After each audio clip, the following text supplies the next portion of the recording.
નમસ્કાર મિત્રો, આજના સમાચારમાં આપનું હાર્દિક સ્વાગત છે।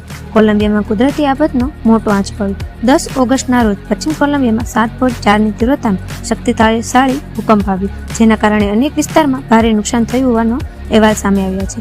સ્થાનિક સમય અનુસાર સવારે લગભગ 7:34ના સમયે ભૂકંપ આવ્યો હતો। ભૂકંપના જોરદાર આંચકા કોલંબિયાના અનેક શહેરોમાં અનુભવાયા હતા, ખાસ કરીને પશ્ચિમ વિસ્તારના કેટલાક શહેરોમાં ઇમારતો અને અન્ય માળખાઓને નુકસાન થયું હોવાનું સામે આવ્યું છે।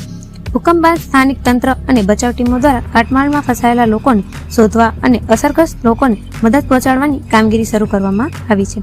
નુકસાન અને જાનહાનિ અંગેના આંકડા સતત બદલાઈ રહ્યા છે હોવાથી સત્તાવાર અપડેટ પર નજર રાખવામાં આવી રહી છે।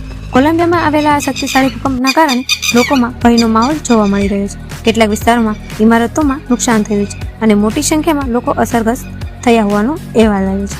હાલમાં સૌથી મહત્વનું કામ રાહત અને બચાવ કામગીરીનું છે। અધિકારીઓ દ્વારા નુકસાનનું મૂલ્યાંકન કરવામાં આવી રહ્યું છે અને અસરગ્રસ્ત વિસ્તારોમાં જરૂરી મદદ પહોંચાડવામાં આવી રહી છે। મિત્રો, કુદરતી આફત ક્યારે આવશે તેની ચોક્કસ આગાહી કરવી મુશ્કેલ હોય છે, તેથી આવી પરિસ્થિતિમાં સત્તાવાર સૂચનાઓનું પાલન કરવું ખૂબ જ મહત્વપૂર્ણ છે।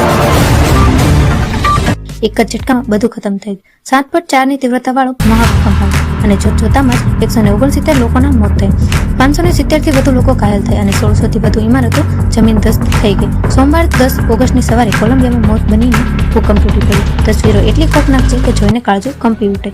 61થી વધુ બહુમાળી ઇમારતો આંખોની સામે તાશના પત્તાની જેમ ધરાશયી થઈ ગઈ। તાજા આંકડા મુજબ મૃત્યુઆંક 169 સુધી પહોંચી ગયો છે અને આ આંકડો હજી અટકાવવાનો નથી। કાટમાળ નીચે સેંકડો લોકો હજુ પણ દંટાયેલા છે, 700થી વધુ લોકો લાપતા છે। 10,575થી વધુ ઘરો સંપૂર્ણપણે તબાહ થઈ ચૂક્યો છે। 18 હોસ્પિટલ અને 52 શાળાઓ પણ સંપૂર્ણપણે ધરવગ્રસ્ત થઈ ગઈ છે। 21થી વધુ આફત શોક્સ આવી ચૂક્યા છે અને જમીનની હજુ પણ ધ્રુજી ઉઠી રહ્યું છે। ચાલો તમને તબાહીના એક ખોફનાક નજારો બતાવી જેણે આખા કોલંબિયાને શમશાન બનાવી દીધું છે। પહેલો પેરિયામાં 60 મોતનો મામલો છે। ભૂકંપના કેન્દ્રથી માત્ર 64 કિલોમીટર દૂર આ શહેરમાં સૌથી વધુ તબાહી મચી છે। લોકોની ચીસો અને કાટમાળમાંથી લોકોને બહાર કાઢવામાં આવી રહ્યા છે। 4 માળની ઇમારતો માત્ર થોડી જ સેકન્ડોમાં ધૂળના ગબ્બરમાં બદલાઈ ગઈ।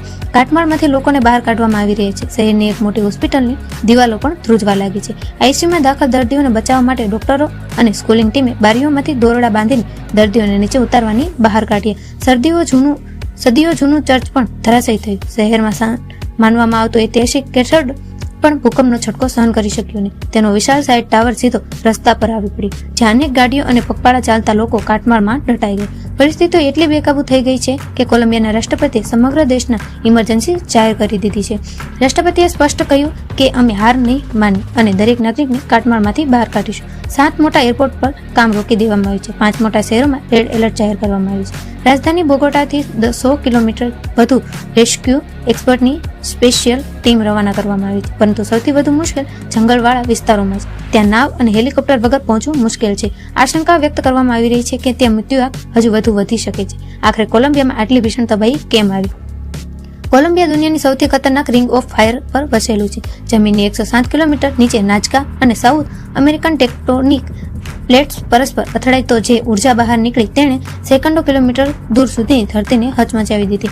169 લોકોના મોત, 570 ઘાયલ અને સેંકડો લોકો હજુ પણ કાટમાળ નીચે જિંદગીની ભીખ માંગી રહ્યા છે। બચાવ દળ રાતના અંધારામાં એક શ્વાસને બચાવવા માટે ઝઝૂમી રહ્યા છે, પરંતુ આ તબાહી વચ્ચે સૌથી મોટો સવાલ એ છે કે જ્યારે 107 કિલોમીટર ઊંડાઈમાં ઉઠેલી એક લહેર આખા દેશને શમશાન બનાવી શકે છે, તો શું આપણી આ ઊંચી કોન્ક્રીટની ઇમારતો માત્ર એક બહાનું છે? કુદરતના આગામી મુકાબલા માટે શું આપણે તૈયાર છીએ?